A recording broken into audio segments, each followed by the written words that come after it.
Chapter 10, September 6, 1793. The patient is to be placed in a large empty tub, and 2 buckets full of water of the temperature 75 or 80 degrees Fahrenheit's thermometer are to be thrown on him.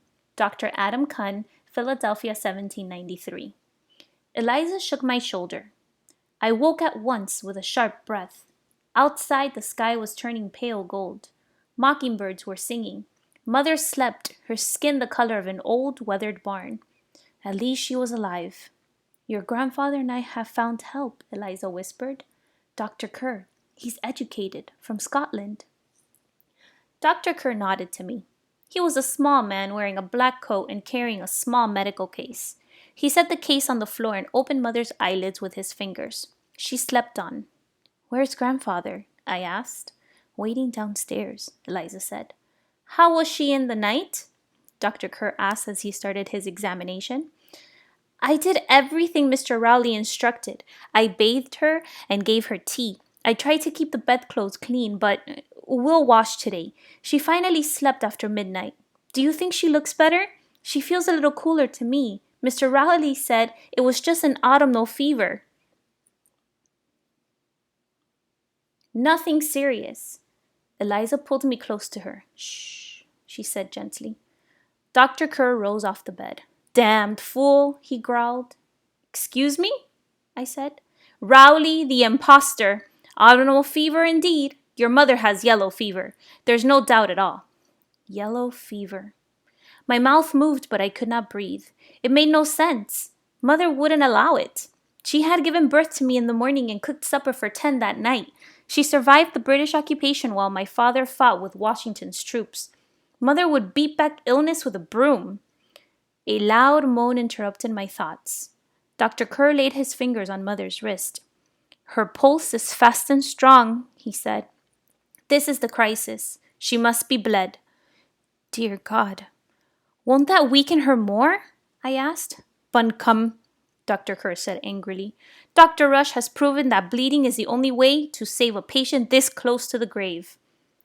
But she could mend yet, Eliza said. Dr. Kerr took a small lancet from his bag. It glinted in the sunlight. He handed me a basin and told Eliza to hold Mother's shoulders. I felt faint. Her pulse is full, quick, and tense, he said, pushing up Mother's sleeve. Hold the basin right against her arm. The pestilence boils within her blood and must be drained. I flinched as the lancet flashed and blood from Mother's arm poured into the basin. Dr. Kerr handed me a second basin when the first one was full. My stomach turned over, but I clenched my jaw and stood firm. There, he said finally. He bandaged the cut on her arm and rolled down her sleeve. Mother lay still and silent, but she was breathing. That was 10 ounces of blood. I'll come back tomorrow to take another 10. She needs to purge the disease in her stomach and bowels. She'll need 10 grains of halap and 10 grains of calomel.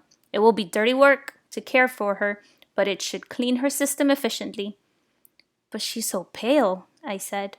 Can't the medicines wait a day or so? Mother finally roused. She blinked her eyes and pointed at me. Get her out, she whispered. Out!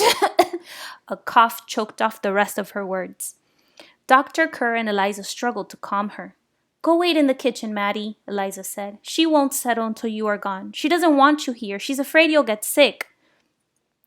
Dr. Kerr took me by the arm before I could protest. He led me down the stairs like a lamb on a string. She doesn't want you to see the worst. You can help down here. I'm sure Eliza would appreciate a cup of tea. Lucille is a strong woman. With God's mercy, she will survive this peril. Grandfather was waiting for us at the bottom of the stairs. Dr. Kerr got right to the point. Yellow fever, William, there's no doubt. I advise you send Matilda out of the city at once. What? I asked. Grandfather sat heavily in a kitchen chair. Lucille has been wanting her out of town. No! I stamped my foot on the floor. You can't send me away. I need to be here. I need to help. You can't send me away. Dr. Kerr frowned. I understand, Matilda. These are difficult days for us all. Sensible people have turned mad overnight. They're rinsing their clothes in vinegar and wearing tarred ropes around their necks. This is no place for a young girl like you. I wiped my eyes on my sleeve. Why can't Mother come with me? Wouldn't it be better for her in the country air? No town will let her in, explained Dr. Kerr. They turn all fever victims away. Your cook can care for your mother. Your grandfather can travel with you. This is the best for all. Grandfather tried to smile. We'll make it an adventure, lass. He turned as Eliza came down the steps carrying filthy sheets. I've explained to Matilda that she'll be leaving, Dr. Kerr said. 'Tis best, Eliza said. I advise you to hire a wagon as soon as possible, Dr. Kerr said. He picked up his medical case. They're scarce as hen's teeth. Remember to tie a yellow cloth to the front railing. This coffee house is officially closed. As he closed the door behind him, I started to argue. We haven't heard from the Ludingtons. I can't turn up without an invitation. Let me stay one more day, Eliza. Grandfather, surely you understand. We want to keep you safe, lass, Grandfather said as he pulled himself to his feet. He paused to cough, then put on his hat. I'm off to find us a coach. This could not be happening. They were sending me off, sending me away to strangers. You'll let me stay, won't you, Eliza? Eliza swung the kettle over the fire to boil. Maddie, you are like kin to me, as is your mother. I can't let you stay here. Lucille doesn't want it, and neither do I. Her face was grim and set in a way I had never seen before. No amount of cajoling would change her mind. I'll pack a hamper of food for your trip, she said. She paused by the sideboard to pick something up. I nearly forgot. This was by the door when I came in. It's addressed to you. Who would send anything to me? The parcel was flat and as large as my hand. I fumbled with the brown paper, trying to unwrap it carefully so we could use the paper again. Eliza looked over my shoulder and made an approving noise. It was a painting, a vase full of delicate flowers, bright blue, lavender, and red carefully painted on a scrap of wood. The flowers looked alive, like they would move if a breeze stirred through the kitchen. Eliza rummaged through the wrapping paper. Here, she said. He sent a note. Maddie, I write you in haste. Master Peel is closing up the house with his family and assistants inside, to protect us from the fever. We have water from the well and food stored. My thoughts race. These flowers are for you. Take good care, Maddie. I would not want you sick.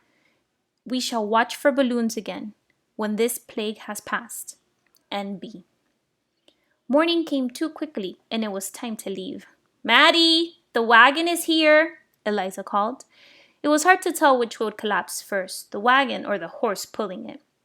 The farmer and his wife sat up front, holding a baby with dried snot across his face. Grandfather rode in the back, waving triumphantly. Eliza eyed the horse with doubt. It's a beauty, isn't it? He bellowed. The horse stopped in front of the coffee house, puffing and wheezing. The farmer jumped down to load my valise and food hamper into the back of the wagon. Grandfather headed into the house. Be out in a tick, he promised. He was acting like we were headed for a lark instead of fleeing an epidemic. I shook my head. It wouldn't do to be angry. I hugged Eliza one last time. She muttered a quiet blessing and tucked a lock of my hair into my cap. You stay out there until 2 hard frosts, she warned. Promise me that. Yes, ma'am, I answered. Thank you, Eliza. Thank you for everything. You've done so much. I couldn't choke out anything else. She hugged me tighter. Hush, child. I'm doing no more than your mother would do in my place. This is how the Lord wants us to treat each other. She'll be fine, and we both know it. Don't worry about her. You take care of yourself. She turned me around and gave me a shove toward the wagon. Thought you said the old man was coming, the farmer said as he tied down the valise. Have patience, I said. Here he comes. Grandfather stepped onto the porch dressed in his regimental jacket. His sword buckled onto his belt and King George on his shoulder. He saluted. Captain William Farnsworth Cook, Philadelphia, Pennsylvania 5th Regiment, here to escort you beyond the lines of the dread and terrible enemy, yellow fever, Miss Matilda. He clicked his boots together and offered his arm to me. Eliza laughed as she wiped her eyes with her apron. Grandfather helped me climb up into the wagon before hoisting himself aboard with a grunt. King George circled overhead and squawked. The farmer yelled, Gee up! And cracked the whip across the back of the horse. And so I left home in a manner quite unpredicted.